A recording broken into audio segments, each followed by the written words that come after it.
Olá, sejam todos bem-vindos ao quarto episódio do Terra Talks.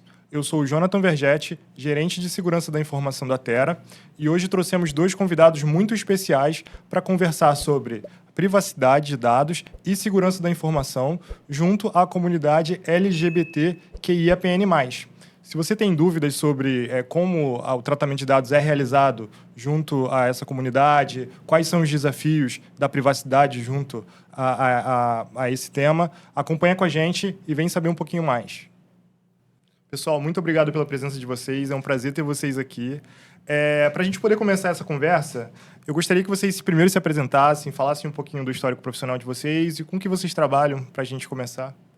Bom, eu sou Maria Luísa, Luísa Mota, sou psicóloga aqui no Rio, psicóloga clínica, trabalho também no Viva Rio, junto do Cuidando de Quem Cuida, a gente faz acolhimento de profissionais e para mim é um prazer enorme estar aqui, eu agradeço muito a oportunidade. Eu sou uma mulher lésbica, então para mim faz super sentido estar aqui e falar com vocês, né, e falar sobre esse tema que é super preciso falar, né? Bom, eu sou Renato Freitas, trabalho como coordenador de diversidade no Viva Rio. Tenho toda a minha história voltado para o RH. Sou um homem gay, então dentro dessa comunidade é o que me representa. Então poder estar aqui falando sobre isso para mim é incrível. E estar na coordenação de diversidade de uma instituição como o Viva Rio faz toda a diferença.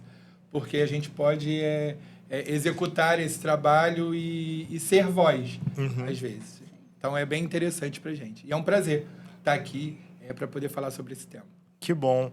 Eu acho que a gente pode começar com uma dúvida que é até uma dúvida minha mesmo, de definições, termos. Às vezes é até um pouco desafiador para quem não é tão do meio, para quem não frequenta, para quem não sabe muito, definir o que é identidade de gênero, o que é... Tem vários termos que, de fato, a gente desconhece. E eu acho que para o nosso público, se a gente vai falar de privacidade de dados, se vai falar de tecnologia da informação de forma geral, seria importante a gente ter esse conhecimento para poder começar. Eu vou deixar até a Maria Luísa falar nas especificações, mas eu acho incrível iniciar com essa pergunta, porque, de fato, é uma das maiores dúvidas que sempre vai surgir dentro da sociedade com relação a isso. Então, eu acho que para a gente se aprofundar no caso, a gente chegar e falar sobre essas definições, eu acho que já traz um pouco de luz para depois a gente conversar de temas mais específicos. Justo. Quando a gente fala de orientação sexual, né, a gente fala da questão do afeto, da parte romântica, do desejo sexual.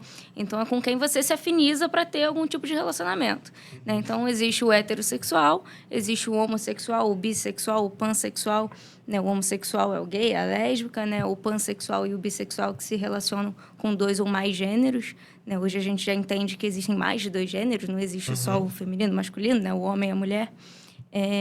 Então, o bi e o pan estão ali. Existe uma diferença entre eles, mas, enfim. E a questão da identidade de gênero, que é o que a gente fala do cis, que é aquela pessoa que nasce com aquele corpo, com aquele gênero e se identifica com aquele gênero. Né? Então, eu nasci mulher, nasci menina, com genitália feminina, e me identifico como mulher até hoje, e sou uma mulher cis, né? Renato é um homem cis, nasceu como homem e se identifica como homem, né? Você também. E tem o trans, né, que é aquela pessoa que, ao longo da vida, foi se identificando com outro gênero que não aquele com o qual ele nasceu, né? Então, uma pessoa que nasceu menina, foi criada ali como menina, teve um nome feminino e, ao longo da vida, foi se identificando, foi entendendo que não era bem aquilo, né? Foi entendendo, não, na verdade, eu não sou uma menina, eu sou um menino, sou um homem. E aí, o homem trans, né? É o homem que fez a transição para homem. Né? A mulher trans é a mulher que nasceu com o sexo masculino e fez a transição para feminino. Né? O não binário também entra na identidade de gênero, que é aquela pessoa que não se identifica necessariamente nem como um nem como outro, né? Está ali entre os dois. Né? E aí, quando a gente fala da expressão de gênero, né? Que é como a pessoa se porta socialmente, né? Um olhar mais social. Então, isso entra muito a questão da vestimenta, né? Em comportamentos que as pessoas identificam como mais femininos, como mais masculinos, né? Então, é por aí, assim, a questão da... Eu acho perfeito as colocações. E acho que dá para entender perfeitamente que orientação sexual nada tem a ver com identidade de gênero, Sim. nem Isso é expressão de importante gênero. falar, Às vezes parece que se confunde na cabeça de quem não tem conhecimento, né? Parece que é a mesma coisa, o como nasceu, como se porta, tem uma construção social também, né? Sim. Que leva as pessoas a agirem em determinados comportamentos.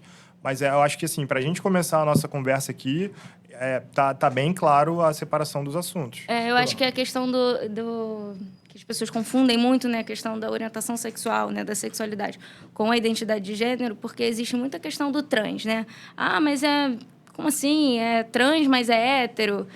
Como é que é isso, né? Então, uma mulher trans, né, que fez a transição para ser mulher, ela se relaciona com um homem.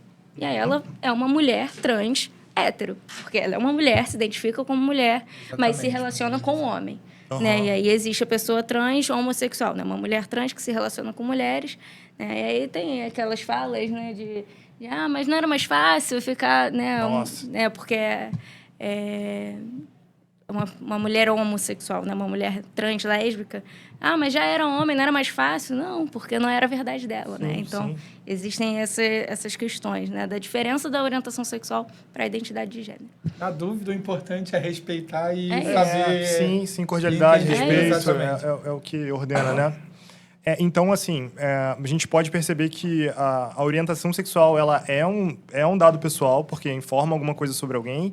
E, na perspectiva de vocês, qual seria o impacto caso esse dado pessoal vaze de alguma forma? Como esse indivíduo seria afetado na vida privada dele?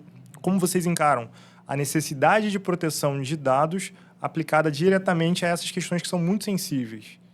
Se a gente trazer para um lugar Brasil, a gente traz para um lugar onde é o país que mais mata pessoas LGBTs no mundo. Uhum. Por 14 anos seguidos. Nossa. A gente, acho que quase 200 no ano passado. 257. Isso, Foram sendo que mais de 100 são pessoas trans. Então, a gente pensar na segurança de dados, pensar em como guardar essa informação é extremamente importante. Sim. Porque é trazer proteção para essa pessoa que muitas das vezes está tendo ali o seu direito negado no dia a dia. Sim. Seu direito à saúde, à educação... A vida, né? A vida. Então, trazer a proteção de dados de forma séria e efetiva, ela é extremamente importante para a manutenção, às vezes, da própria vida. Sim, sim. Então, eu acho que esse tema aqui, para mim, quando recebi o convite, eu fiquei super feliz porque ele é muito, muito amplo, mas, assim, faz com que ter esse olhar das empresas traz um diferencial. Então, eu acho que é incrível. Eu acho que você falou bem, Renato. Existe uma proteção para a vida da pessoa mesmo, né? Então, quando a pessoa é exposta de certa forma, né? Quando seus dados são expostos, existe necessariamente atrelado à violência, né? São pessoas que sofrem violências diariamente, né? Seja por um olhar, por um comentário, por agressões físicas. Então, a proteção desses dados, e aí a gente entra no mercado de trabalho, né? Que ainda é uma questão muito forte para a comunidade LGBT+, né? Que 30% das pessoas não falam sobre a sua sexualidade dentro do ambiente de trabalho.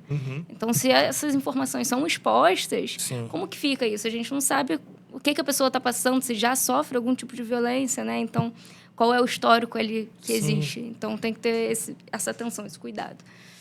Vocês falaram uma coisa que eu achei muito importante, que são as formas de violência que essa pessoa pode sofrer por ter esse dado exposto. E isso se manifesta no preconceito, se manifesta na falta de acesso a um serviço público ou de saúde. Falta de promoção no próprio trabalho. Falta de oportunidades. Era exatamente isso que eu queria falar com vocês. Parece que isso se manifesta em um aspecto muito grande, sobretudo no Brasil, como o Renatão falou, que é um país ainda um pouco atrasado, que vê a comunidade com certo receio. E o que é engraçado é que você tem o Brasil como um país acolhedor. Sim. E, de certa forma, você encontra muito isso.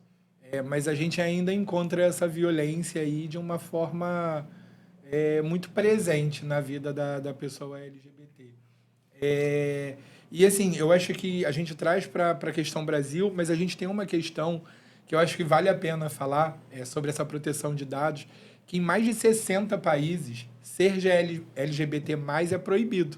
Tem alguns que são até crime, né? Isso, em 10 Nossa. 10 desse é pena de morte. Caraca. Então, você imagina dentro dessa comunidade viver em locais dessa forma.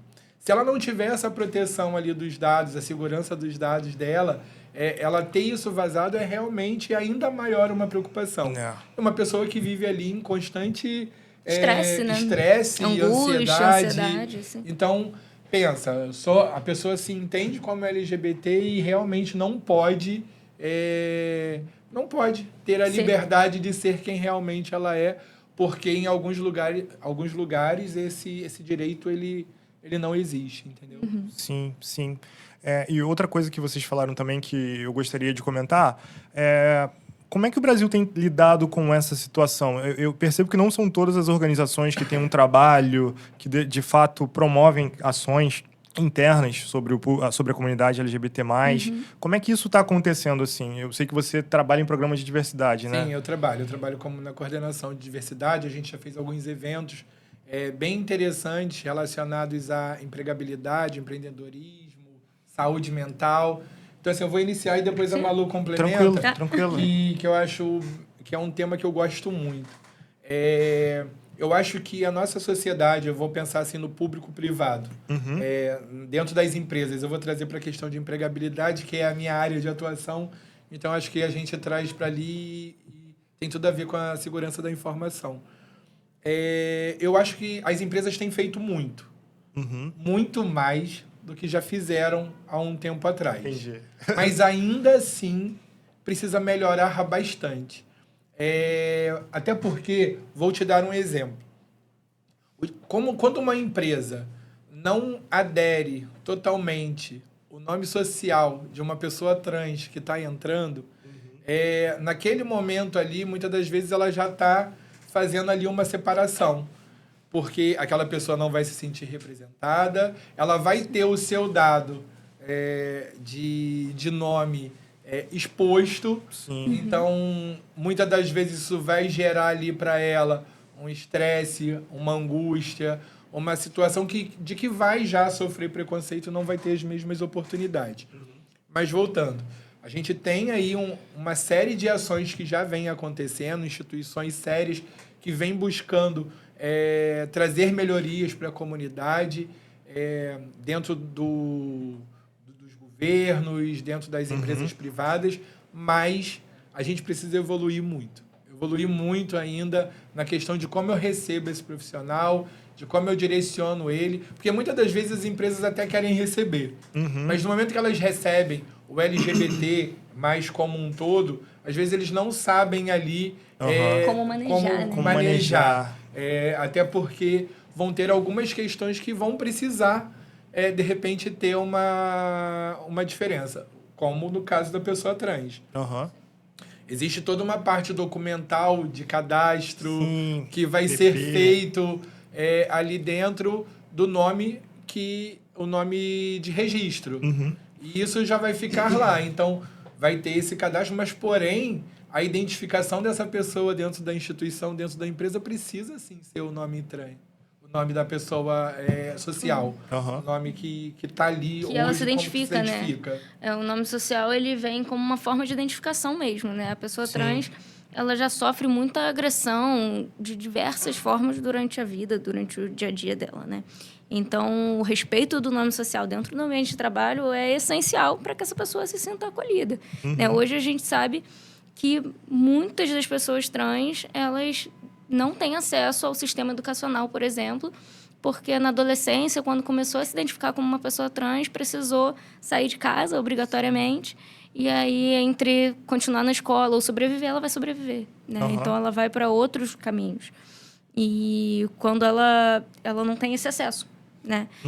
E aí já tem uma diminuição do acesso dessa pessoa ao mercado de trabalho. Né? Na saúde também, né? Acontece, às vezes, da pessoa ter lá o nome de registro no sistema, e aí tem o nome social também, mas o nome social não é o nome principal de referência daquela pessoa. E eu acho que é isso que o Renato está querendo falar, né? Sim. Que o nome de referência para aquela pessoa tem que ser o nome social.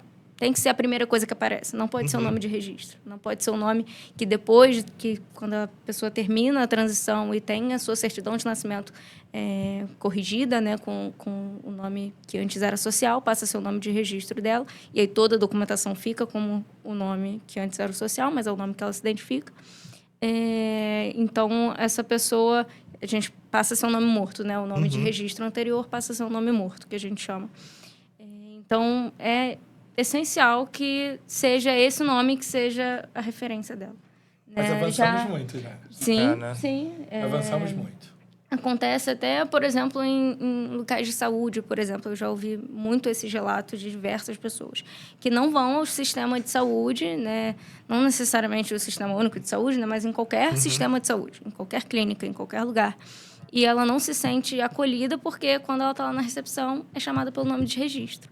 Sim. Já é um vazamento de um dado. Já é um vazamento ali. no meio de um que monte ela de não quer gente. expor, né? Exatamente. E aí ela se sente constrangida, ela se sente ansiosa, ela se sente violada de alguma forma, né? E ela não volta. É por isso que existe uma dificuldade muito grande da pessoa trans continuar nos atendimentos de saúde, até no sistema educacional também, né? Então, é importante mesmo essa proteção dos dados. Sim, sim.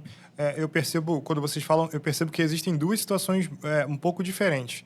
Do ponto de vista do nome social, é garantir que aquela pessoa tenha os meios de usar o nome social. Sim, Sim. fica na identidade, né? Ela tem a identidade com o nome E que o social. seu nome civil seja preservado. Seja garantido a ela o direito de utilizar plenamente o nome social. Acho que vale falar que o nome social é uma lei que dá direito à pessoa a ser tratada pelo nome social. Sim. Eu acho que... Pode completar. E do ponto de vista de dado pessoal, a gente já percebe que em alguns casos, pode haver essa discrepância e esse direito é cerceado da pessoa de usar o nome social. Totalmente. E já o gênero é uma questão que deve ser mantida privada, é isso ou não? Vai depender. Eu acho que se torna um dado sensível a identidade de gênero quando aquela pessoa se identifica como uma pessoa... vou dar um exemplo. A pessoa está lá, é uma pessoa trans, e se apresenta com um nome, explica para a pessoa, se entende que ela tem que ser tratada daquela forma. Então, quando vaza o nome de nascimento daquela pessoa, ou vaza a informação que ela é uma pessoa trans, e aquele comentário continua acontecendo dentro da instituição, isso sim é um dado sensível. Entendi. Porque você está ali... porque a pessoa se identifica, é como ela se identifica, é como ela se vê dentro da sociedade. Então, no momento que ela tem todas essas informações vazadas, isso realmente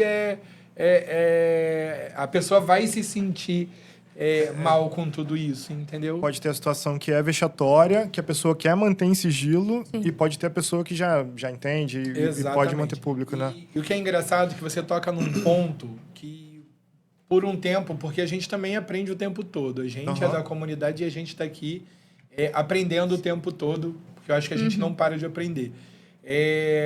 Eu sempre pensei que a identidade de gênero não era um dado sensível, por ser realmente como ela se identifica. Mas é como se coloca isso. Eu acho que está ali. Isso é fundamental. É no detalhe, eu acho né? que Isso é está ali naquela sutileza. Como você vai usar aquele dado. Exatamente. Qual é a forma? Agora, por exemplo, eu sou do RH. Eu recebo uma pessoa trans, ela vai me falar que é uma pessoa trans, se torna um dado sensível comigo. Aí eu vou e vazo essa informação para os outros setores. Então, eu já acho que eu já rompi ali essa questão da confiança e da segurança, né? Sim, sim. E é da finalidade também, no meu ponto de vista, né? Se você tem uma finalidade, se a organização precisa coletar toda essa série de dados mais detalhados sobre vida privada, sexualidade... Exatamente. Ok, se tem uma finalidade. Mas se não tem, eu sempre recomendo, não pegue. Bem melhor. Não pegue, porque você está gerando um passivo ali, coletando um monte de informação que você não vai usar para nada. Acaba que a gente que vai atuar ali na linha de frente, vai estar fazendo todo esse processo, é óbvio que a gente vai acabar sabendo que aquela pessoa, ainda mais se ela não tiver trocado todos os documentos. Se ela tiver trocado todos os documentos, vai ser o tratamento ali já com o nome que foi social e hoje o nome registro, passa a ser o nome de registro, mas a gente passa por muitas pessoas que não trocaram a documentação. Então, aquelas pessoas, muitas das vezes, vão chegar na empresa e vão entregar ali todo um documento de um nome que aquela pessoa já não se identifica mais, não faz sentido para ela. Então, a gente, quanto instituição, a gente, quanto empresa e dentro da segurança da informação, é extremamente importante manter esse dado em sigilo. Sim. Então, é por isso que a gente tem que tomar cuidado até para a gente não entrar nesses vieses aí que a gente já vem encontrando aí no dia a dia. Mas eu acho que sim, as empresas e todos a gente tem feito aí, esse avanço tem acontecido. E essa sensibilidade de perceber e ter tecnologias que te protejam disso é extremamente importante. Justo. E eu penso também sobre os aspectos tanto psicológicos, sociais, de um vazamento de dados dessa natureza. Talvez você possa falar um pouco melhor, mas sobre cyberbullying. A gente vive num cenário muito hostil. Sim. Eu vejo os jovens usando da tecnologia para fazer barbaridades na internet. E eu penso muito nisso, nesse cenário de revolução, uso de tecnologia, como fica a cabeça da pessoa que teve um dado vazado e às vezes não, na maioria das vezes ainda é jovem, está se descobrindo. A gente ainda tem aí várias tecnologias emergentes aí, né, que podem piorar. Que precisam ser monitoradas de uma forma muito mais próxima, né? Porque às vezes o vazamento de dados ali também acontece de uma forma ampla. A gente pensa, né? Hoje é muito fácil criar um perfil fake e sair disseminando preconceito na internet, né? Nas redes sociais, principalmente. Então, e lembrar sempre que é crime. Homofobia é crime. Né? Transfobia é crime. E aí precisa ser denunciado na delegacia de crimes de informática, né? Existe essa delegacia que faz essa proteção, né? E a gente precisa ter, sim, essas pessoas, esses comentários, os vídeos, enfim, denunciados. Né? Uma pessoa que sofre com homofobia, com transfobia, hoje na internet, que é o que acontece muito, infelizmente, a pessoa fica extremamente constrangida, ela fica extremamente ansiosa, ela não sabe quem fez aquilo, né? Muitas vezes fica com medo de realmente fazer essa denúncia, porque o mundo é muito cruel para essas pessoas, né? A sociedade é muito cruel. Então, fica sempre com aquela coisa de eu vou denunciar, mas será que vão me acolher? Será que quando eu chegar lá não vão falar também? Né? Então, sempre o treinamento é importante em todas as empresas para fazer esse acolhimento de forma certa, né? Correta. Uma pessoa que sofre com homofobia, que sofre com transfobia, ela fica extremamente vulnerável. Eu acho que a palavra é essa. Né? Ela fica extremamente vulnerável, se torna muito vulnerável. E isso afeta em diversas camadas dentro da pessoa, né? Porque existe uma história por trás disso, né? Por trás do que a pessoa é agora. A gente não sabe o que ela já passou. Muitas vezes já passou por muitas homofobias, muitos preconceitos ao longo da vida. E isso vai se acumulando. Na internet, a gente observa isso muito fácil, né? Você vai no Instagram, né? Num perfil de alguém de alguma rede social que seja e que fale sobre sexualidade, sobre gênero, vai ter comentário. Vai ter algum comentário de preconceito. E que muitas vezes a gente denuncia e tudo mais, mas existe. Todo dia, diariamente, várias vezes por dia. Isso impacta no dia a dia? Diretamente na qualidade de vida, até. Porque às vezes a pessoa... mental, família, trabalho... Às vezes a pessoa por exemplo, uma pessoa LGBT no sentido de sexualidade, né? Uma pessoa gay ou bi, enfim. Ela ainda não teve essa conversa, não que precise ter essa conversa, mas a família ainda não sabe, né? Ela ainda está naquele processo de autoaceitação, de entender quem ela é, né? De autoconhecimento. E aí vai alguém, entra no perfil dela e fala, e xinga ela, né? Falando sobre a sexualidade dela. E aí ela fica com medo da família ver. Ou alguém da família viu e foi falar com ela. E como que fica isso? Né? Afeta diretamente a qualidade de vida, a saúde mental. Muitas vezes a pessoa se isola, passa a se isolar. Ela passa a ter crise de ansiedade, pode gerar gatilhos, até se ela já tiver num processo ali de depressão, pode piorar esse quadro, né? Então... E acaba que é algo muito sozinho, tá? Eu acho que vale Solitário, falar, né? isso é algo Sim. muito solitário. Até porque se vem dentro desse perfil que a Maria Luísa disse, relacionado ali a uma pessoa gay, uma pessoa bi, que tá vivenciando isso... Ah, tá, foi mal. Que está vivenciando isso, ela vai passar por isso sozinha. Porque se ela tem ali, ela recebeu alguma coisa na rede social, recebeu um cyberbullying, ela vai guardar aquilo para ela de tal maneira e não vai ter ninguém, às vezes, para poder recorrer. Sim. E eu acho que é aí que a questão, acho que, da saúde mental... entra por isso que eu muito. entrei para psicologia, inclusive, por conta Foi? desse processo muito sozinho. Caramba. Né? Então, foi o que me puxou para a psicologia. Fez muito sentido para mim estar na psicologia por conta disso. Né? Hoje a gente sabe que a pessoa LGBT ela tem 2 vezes mais chances de desencadear algum transtorno mental psicológico quando a gente compara com uma pessoa hétero, né? E uma pessoa trans, isso se torna 4 vezes maior, essa possibilidade, né? Porque existe uma realidade de muita ansiedade, de muitas agressões, de muita violência, né? Então, ela fica sempre ali naquele medo de acontecer alguma coisa. Será que quando eu sair com a minha esposa na rua de mão dada, a gente vai sofrer algum tipo de violência? A gente nunca sabe. Né? Então, esse quadro é muito intenso para a comunidade LGBT, né? A questão da saúde mental. Interessante.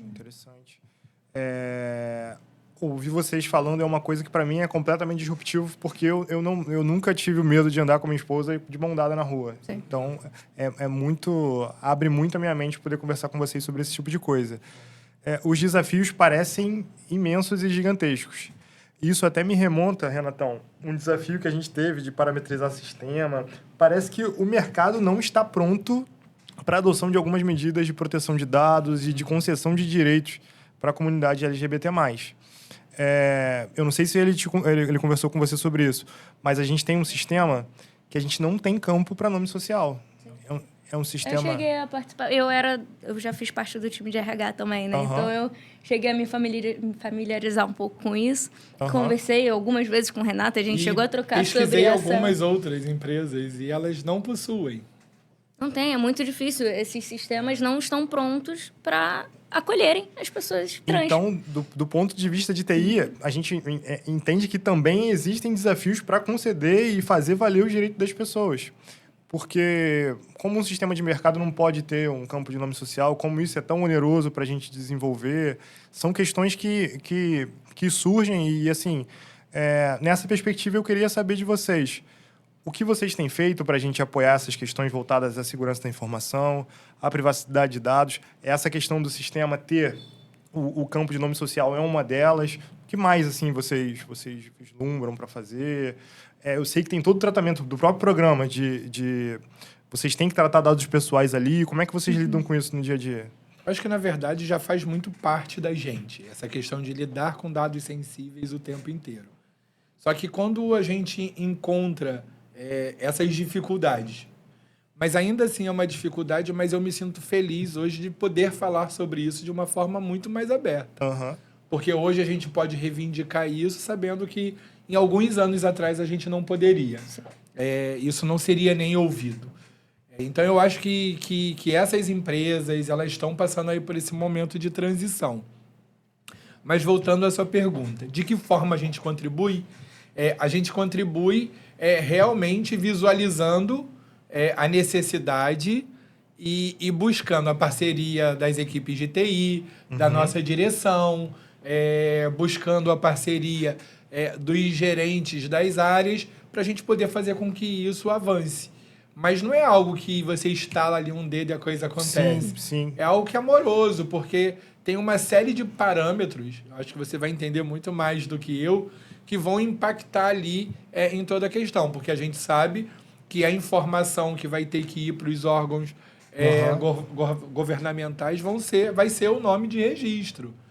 Porém, o que vai ser tratado ali, que o sistema tem que trazer, sim o nome social, para que aquela pessoa tenha, sim, assegurado a segurança dos seus dados. Então, eu acho que o que a gente mais faz é realmente perceber e fazer esse trabalho junto à instituição como um todo para poder fazer com que a coisa seja efetiva. Falou perfeitamente. Essa questão do nome social a gente já falou, né? É super importante. E por que não ser o campo mais significativo ali quando a gente vai falar de sistema, né? Quando a gente vai procurar pela pessoa num sistema, por exemplo, porque não pode ser ele que aparece, né? Os sistemas ainda existe essa dificuldade.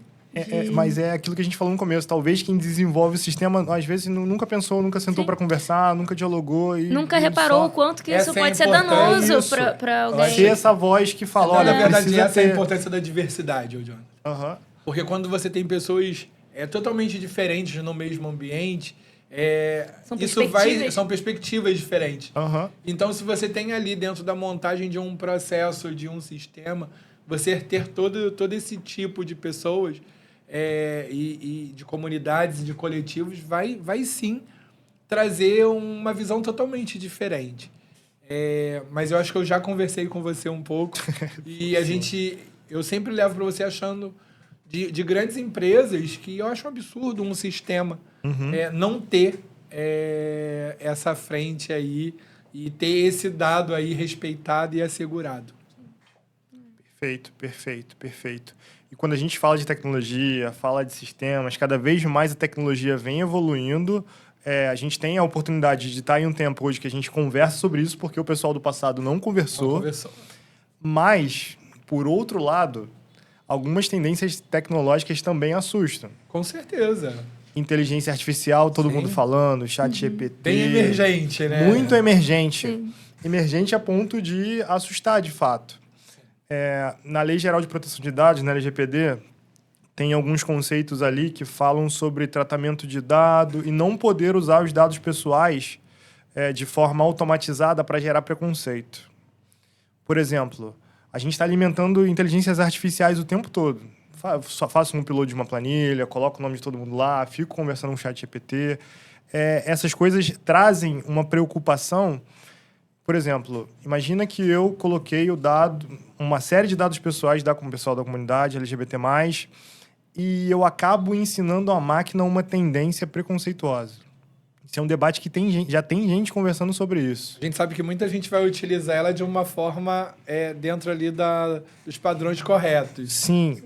Mas a gente sabe que vai ter pessoas ali que vai direcionar a inteligência artificial para fazer discurso de ódio e... Inclusive, existem discussões de que a inteligência artificial pode ser, de certa forma, preconceituosa, porque ela é composta pela massa que é preconceituosa. Que eu não vou conseguir trazer como é que vocês vislumbram? Eu já fiz alguns testes no ChatGPT e ele já foi preconceituoso. Sério? Já teve algumas questões assim. Nada demais, mas dentro de falas e algumas questões de conhecimento mesmo. Só que aí... Ali mesmo no chatzinho, você vai conversando e ele vai aprendendo. Só que ele aprendeu comigo de algo que de repente foi positivo. Porém, a gente entende que para algumas outras pessoas que já vão ter esse preconceito, essa homofobia dentro dela, ela vai ensinar essa inteligência de forma extremamente ruim. Então, por isso que eu acho que o monitoramento dessas tecnologias, que eu vou voltar a falar sobre tecnologias emergentes, faz toda a diferença. Eu acho que... Então, esse cuidado... converge com tudo aquilo que a gente falou no último tópico, que é, de fato, ter uma equipe de diversidade, ter pessoas que, no desenvolvimento ali, trabalhando com aquilo ali, também olhem pela perspectiva da diversidade. Exatamente. Aí a gente fala de uma questão sociedade, que aí a gente precisa, assim, ter políticas muito mais robustas de diversidade dentro da sociedade como um todo e também, principalmente, nas empresas, Jonathan.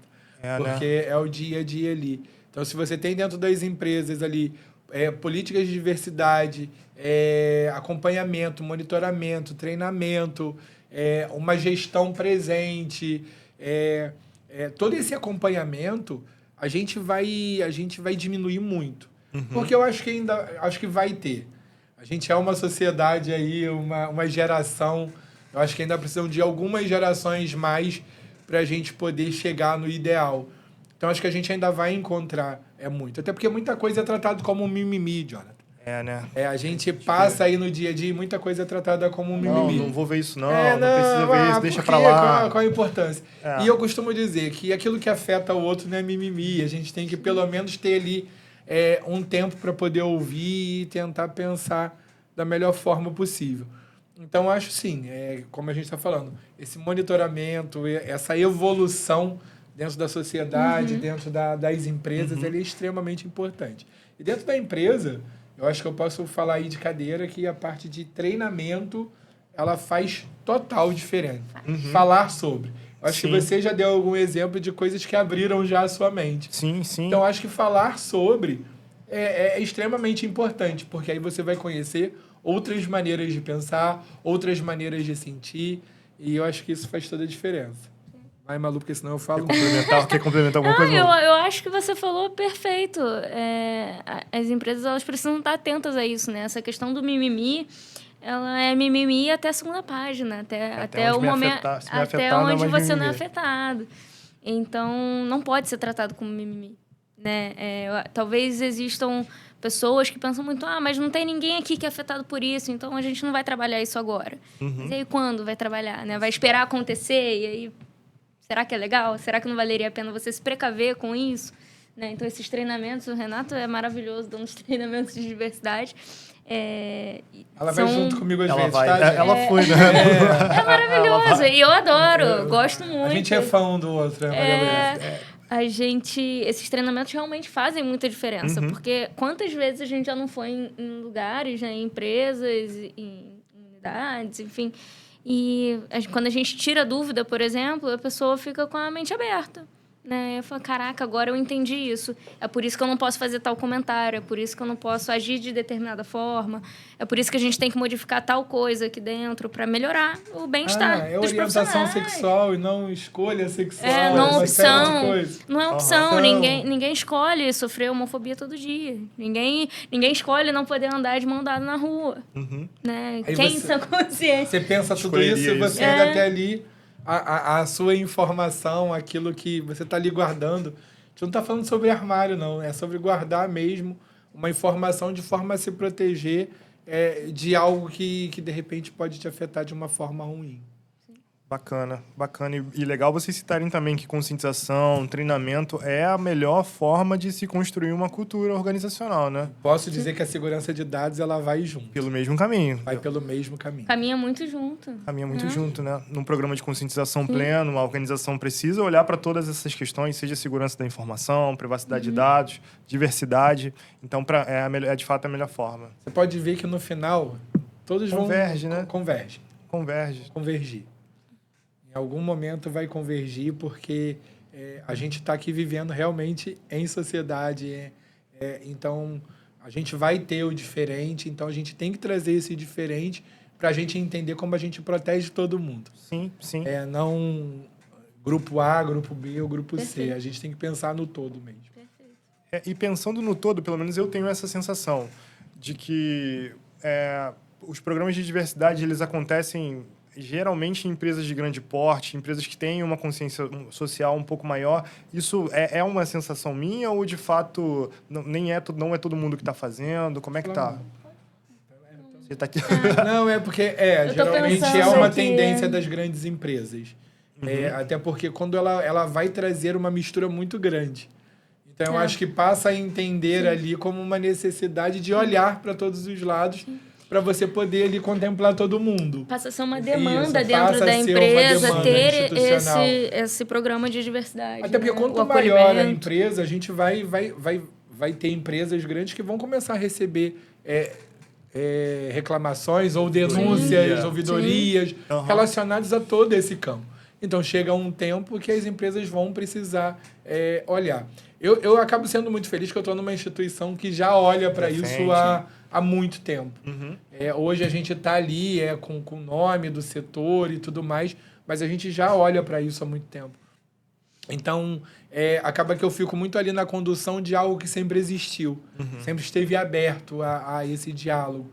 Mas nem todas as empresas. Muitas empresas passaram a se ver nesse lugar e ter que correr atrás, aprender, entender esse diferente. Assim como no sistema. Uhum. Se uma pessoa LGBT tivesse ali dentro da estrutura das empresas que fizeram e parametrizaram o sistema, é óbvio que teria alguém para poder falar a respeito do nome social. Perfeito.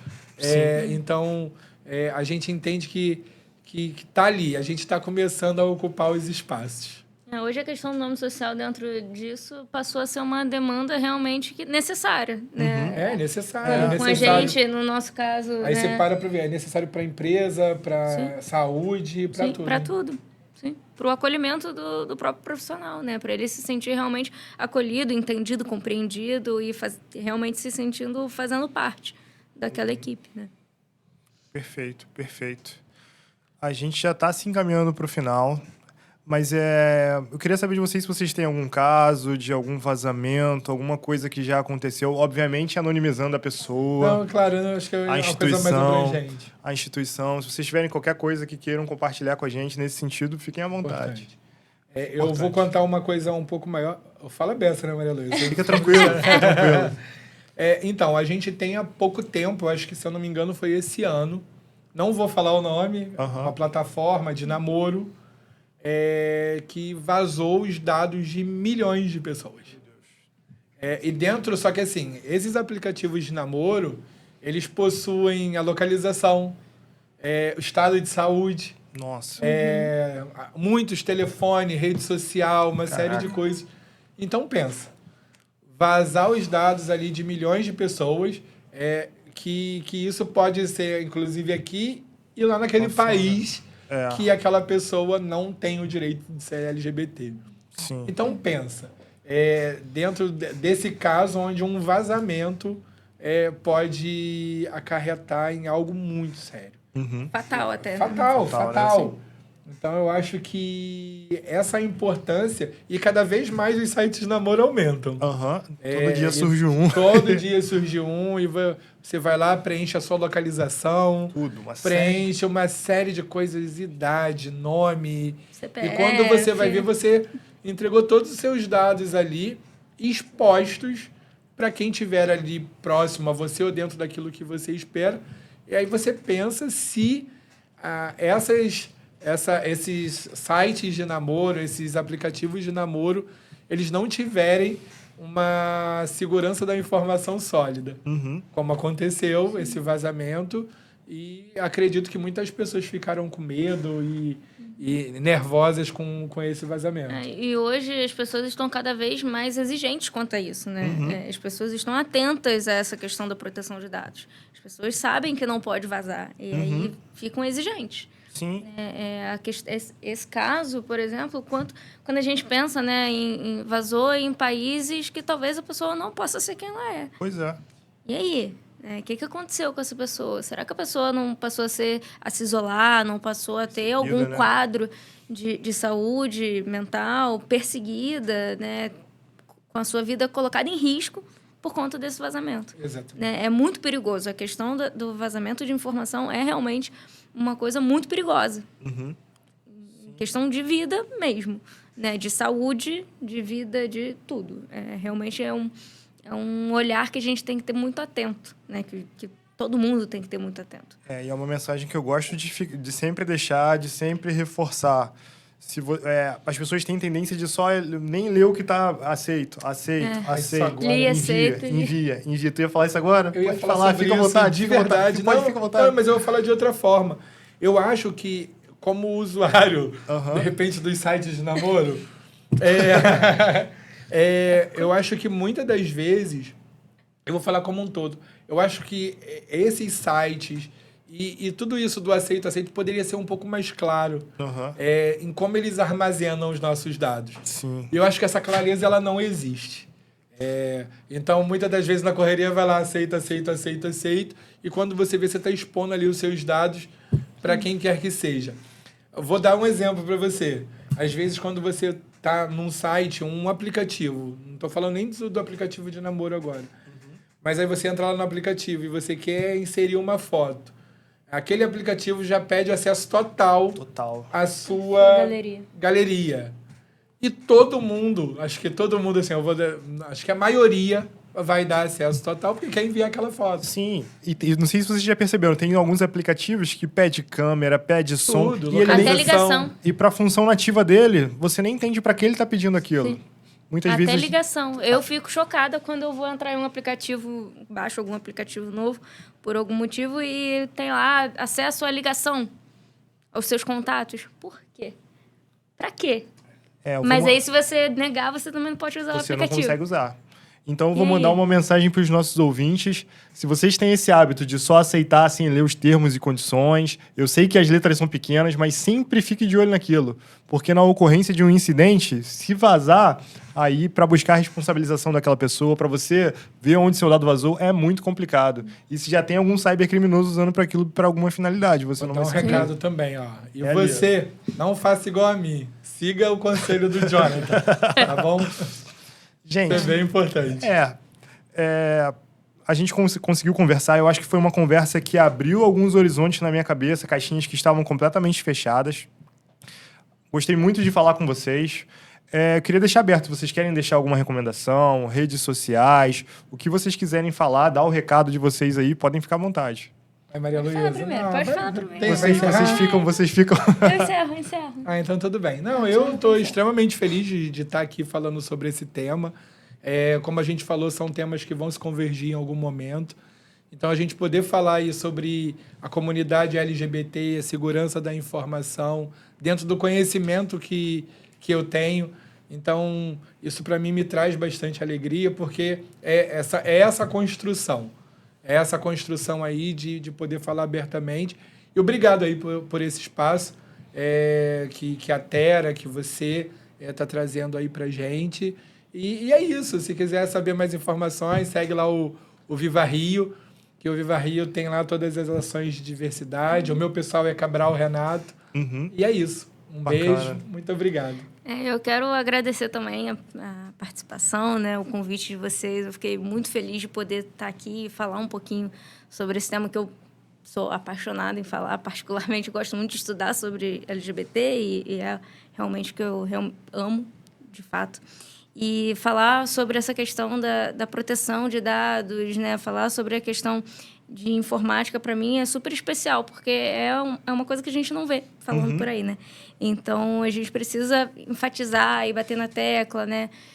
Eu quero falar também da importância de denunciar se acontecer alguma coisa, né? É importante, você precisa ter o seu direito preservado. Então, eu acho que é um recado que eu quero